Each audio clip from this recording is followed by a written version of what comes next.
Se ha hablado hoy por varios de los anteriores ponentes en algo que a mí me parece de extremada importancia y que estamos empezando a vivir hoy en día, y es el cambio de modelo. Un cambio de modelo de una generación centralizada, en la cual hay unas grandes centrales que producen electricidad y esa electricidad se tiene que llevar a los puntos de consumo usando una red de transmisión y transporte, en las que hay pérdidas, a un modelo que llamamos generación distribuida, que básicamente no es más que plantas más pequeñas, pero que hacen lo mismo, generan electricidad. Lo que pasa es que están mucho más cerca del consumidor y tienen muchas ventajas, ¿no? Y algunas de las ventajas son las que vemos en esa transparencia. Yo voy a mencionar algunas. Para el particular caso de la energía solar fotovoltaica, que es de la que se habla en esta mesa y es la que hace mi empresa, el cambio también es significativo porque estamos pasando de un mundo en el que la tecnología se ha desarrollado y se ha implantado en España y en otros países de Europa gracias a unas subvenciones gubernamentales, ¿no? A través de las tarifas. Estas tarifas se han ido reduciendo en todos los países del mundo, especialmente en Europa. En algunos países como el nuestro pues se han reducido a cero, o sea, están acabándose. Entonces, ese modelo antiguo está llamado a la extinción y pasamos a un modelo nuevo, un modelo en el que la tecnología está suficientemente madura como ya competir en el mercado eléctrico. Es decir, antes competíamos en el mercado fotovoltaico, eólico, de biomasas, y ahora vamos a pasar todas las tecnologías a competir o participar por lo menos en el mercado eléctrico, en el que obviamente las empresas eléctricas ya están participando y nosotros queremos de alguna manera hacernos un hueco como competidores, pero posiblemente también como colaboradores, ¿no? Entonces, me parece importante resaltar ese cambio de pasar de un mercado fotovoltaico, en este caso, a competir en un mercado eléctrico, de una generación centralizada a una generación distribuida. Ventajas del autoconsumo. Bueno, en primer lugar, me gustaría, intentando adaptar mi presentación a la audiencia, quería clarificar dos conceptos que son distintos. Por una parte tenemos el concepto del autoconsumo, que por cierto hay una definición en este estudio. El autoconsumo es simplemente que alguien pueda generar y consumir su propia electricidad. Muy sencillo. El concepto de balance neto es un poco distinto. El balance neto es, basándose en el autoconsumo, se establece un mecanismo de intercambio de electricidad entre el consumidor, prosumidor, que también genera electricidad, y el sistema eléctrico, que ya está compuesto por redes de distribución, redes de transmisión, empresas eléctricas, etc. Y ese intercambio es justo para todas las partes. Y por justo, pues podríamos entrar en el debate de los peajes de acceso, etc. Pero bueno, que se intercambia la electricidad y se contabiliza, se netea, se hace ese balance neto de la electricidad que se inyecta a la red o que se consume de la red. ¿De acuerdo? Son conceptos distintos. Este autoconsumo, con o sin balance neto, tiene muchas ventajas. Ya se han mencionado algunas, tenemos muchas ahí, me gustaría resaltar 4 o 5. En primer lugar, es una medida de eficiencia energética. Vivimos en el mundo en que todos queremos ahorrar electricidad, lo hemos visto en la mesa anterior, hay muchas iniciativas pues, para ahorrar electricidad. El autoconsumo permite ahorrar electricidad, permite ser mucho más eficientes desde un punto de vista energético. En segundo lugar, se ahorran muchísimas pérdidas en transmisión y distribución. Como decía antes, la electricidad desde las centrales donde se genera hasta el punto de consumo se tiene que transportar. En ese transporte se pierden pues 18%, 10%. Bueno, pero se pierde bastante. Con esta generación distribuida se ahorran esas pérdidas. Un aspecto muy importante es que se le otorga al consumidor, prosumidor, si queremos, la posibilidad de generar su propia electricidad, que hasta ahora no la tenía. O sea, todos nosotros que estamos aquí nos vemos obligados por ley a comprar la electricidad a una u otra comercializadora, a una u otra empresa eléctrica. No tenemos la posibilidad de generarla y consumirla. Con este nuevo concepto se nos otorga esa nueva posibilidad, ese nuevo derecho del autoconsumidor. Por otro lado, se aprovecha la inversión privada, es decir, si yo como consumidor decido crearme mi propia plantita de generación, bien sea fotovoltaica, bien sea eólica o cualquier otra tecnología, estoy yo haciendo una inversión, obviamente luego la voy a recuperar, porque voy a ahorrar mucho dinero, pero esa inversión en generación se la ahorran otros, se la ahorra también el Estado, ¿no? Entonces se aprovecha la inversión privada.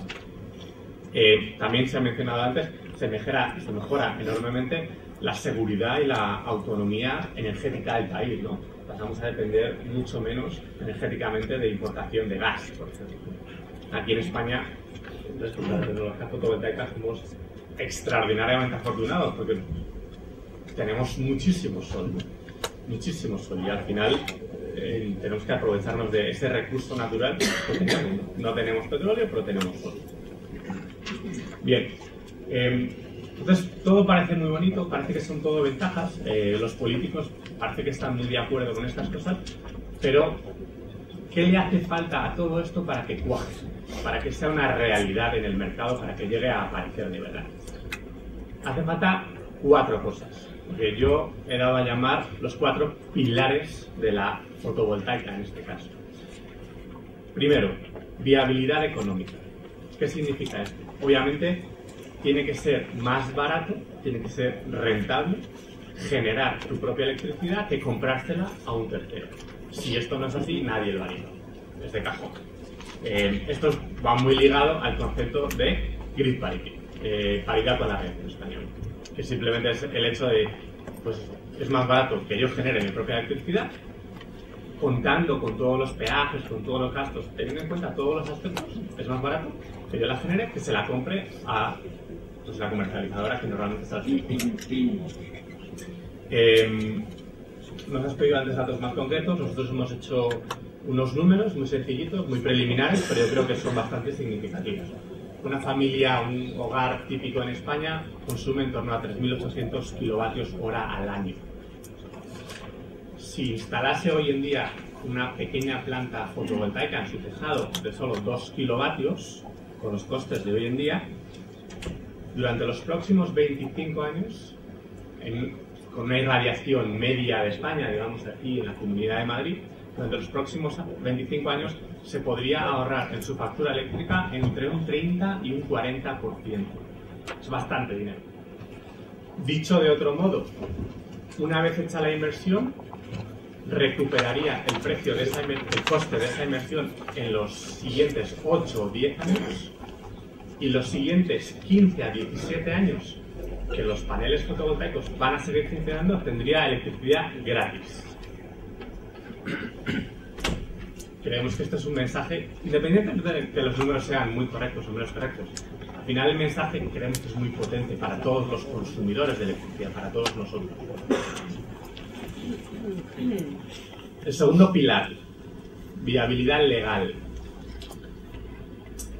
Desde aquí, desde San Edison, creemos que el Ministerio, asesorado por el IDAE, ha tenido una magnífica iniciativa a la hora de promover el nuevo Real Decreto que regulará, esperemos pronto, el autoconsumo y la generación distribuida.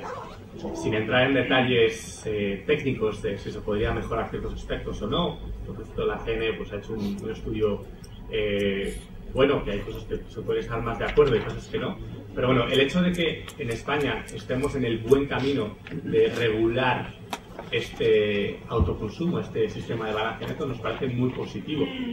De hecho, en nuestro estudio hemos visto que en muchos países en Europa es legal, en otros países es menos legal, en otros países no es legal, en unos países hay más ayudas, en otros países hay menos ayudas, pero a nivel europeo, dentro del marco legislativo europeo, no hay ninguna regulación que realmente reconozca el derecho del consumidor de electricidad a generar y consumir su propia electricidad.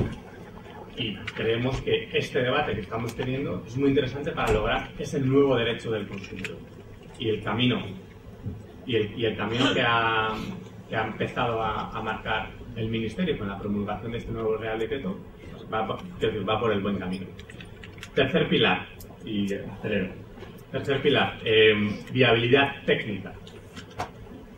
Bueno, obviamente, desde un punto de vista técnico, esto también tiene que ser posible, factible y que no interfiera en el sistema eléctrico que ya estamos todos utilizando, ¿no? Entonces, esto tiene que ver con conceptos como los smart grids, que se han mencionado antes, como la integración de la fotovoltaica en la red, como los medidores bidireccionales, etc. Eso tiene que ser técnicamente viable. Y el cuarto pilar es lo que yo llamo aceptación social. Por suerte, las tecnologías renovables y que más se dan a la generación distribuida y al autoconsumo son tecnologías de una gran aceptación social. No como, por ejemplo, la nuclear. Y con todos mis respetos para los pronucleares, la tecnología nuclear, creo que la mayoría de la sociedad española, aunque pudiese, no se pondría una mini central nuclear en su casa. Sin embargo, seguramente muchos de nosotros sí nos pondríamos una pequeña central solar fotovoltaica en nuestra casa para hacer autoconsumo. Entonces, resumiendo, una vez que se ven estos cuatro pilares básicos, viabilidad económica, viabilidad legal, viabilidad técnica y aceptación social, el concepto de generación distribuida, el concepto de autoconsumo, serán una realidad en el sistema eléctrico español, europeo. Muchas gracias.